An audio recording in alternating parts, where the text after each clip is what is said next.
Hello and welcome back to the channel. In today's video, we're going to go over two different methods for installing the Xerox V3 Global Print Driver. Unfortunately, due to the overall length of this video, the discussion on the differences between geeks and nerds will need to be pushed to another day. So let's get into it and see if I can help you learn about a cool new method for installing a print driver. The two methods we'll be using today are the old school manual way and an automated tool called the Xerox Smart Start Printer Installer. So let's get to it. In the description, you can see the timestamp for both methods.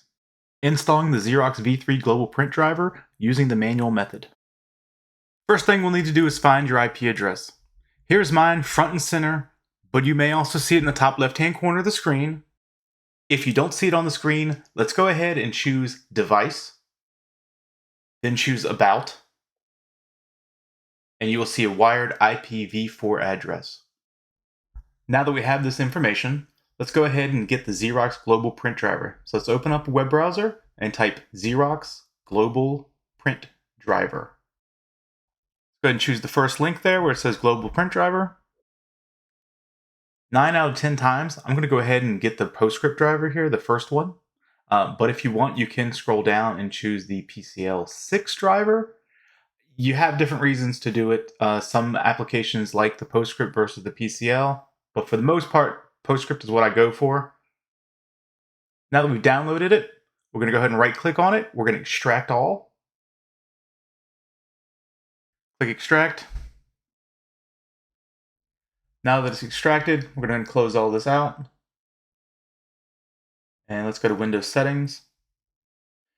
Then Bluetooth and Devices, Printers and Scanners, Add Device. No matter what comes up, we're waiting for it to say, the printer that I want isn't listed. So we're going to choose Add Manually. Then we're going to go and add that using an IP address that we got from the copier to start with. Choose Next. Change that to TCP/IP device. Then let's put in the IP address. Mine was 10.0.1.81. And then we're going to go ahead and hit Next. We are not querying the printer for the driver. We're going to go in here. We're going to say Have Disk. We're going to browse. Then drop the menu down, and we want to go to Downloads. Then go into the folder that we extracted, drill down, and then we hit OK. The labels you see are the same driver, just listed differently. Let's go ahead and name this printer. And then we will choose Next. The speed which it installs depends on how fast your computer is and anything else you got going on. We're going to leave it on Do Not Share, hit Next, and hit Finish. So we've gone ahead and we've installed the print driver. Now we're going to go into it, choose Print Properties, then choose Advanced, go down to Printing Defaults, and here we can set, if you wanted one-sided or two-sided by default. If you want it to be black and white by default, we do that everything in here. We go into Image Options, we can click on the checkbox for Xerox Black and White.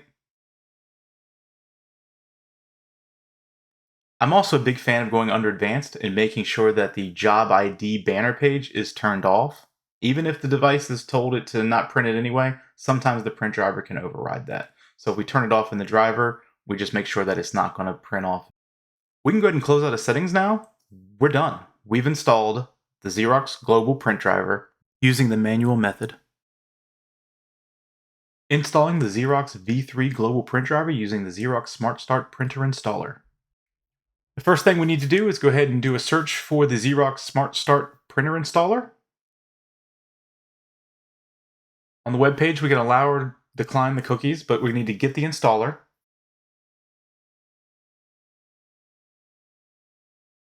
Go ahead and open up the folder, and let's run the Smart Start Installer. Choose Yes. In the description, I'll add a link for the V4 print driver with the Smart Start installer that I did, that I go a little more in depth about what the Xerox Scan and Print Experience does. Go ahead and agree. Because I want to choose some very specific features, I'm going to go ahead and choose Advanced Install on the Xerox C8155. From here, I'm going to edit down the print queue name.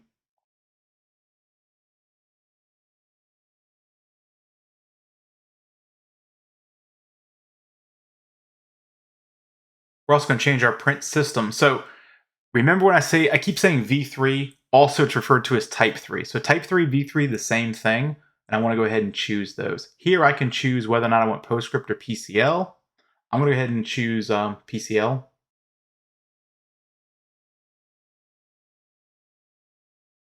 Here I'm also going to go ahead and install the Twain scan drivers. Not necessary, but I go ahead and just do it anyway. Utilizing the Xerox Smart Start Printer Installer method is a great way to do it if you don't know how to get your IP addresses and you don't want to deal with that and you just want a quick point and click interface. Here we're doing the install as it's finishing up everything. So it's gone ahead and it's downloaded the print driver. It's installing it for us. It's doing all those things we did manually in one really convenient place. As this finishes up, we're going to go ahead and choose Done.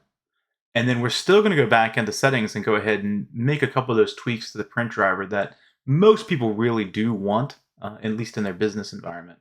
So let's go back into the Xerox Altalink C8155. I labeled it SS for Smart Start. We're going to print properties, choose Advanced, printing defaults again. Here we can specify we want that one-sided print. I'm going to hit Apply. Then we're going to go up and choose Black and White again. I'm going to hit Apply. You shouldn't have to hit Apply every time. I just do out of old school habits. We're disabling that job ID. Go ahead and hit OK. We're going to close out of settings. And that's it. That's both methods installed. Thanks for stopping by, and I hope you learned something. Check us out at copiernerds.com.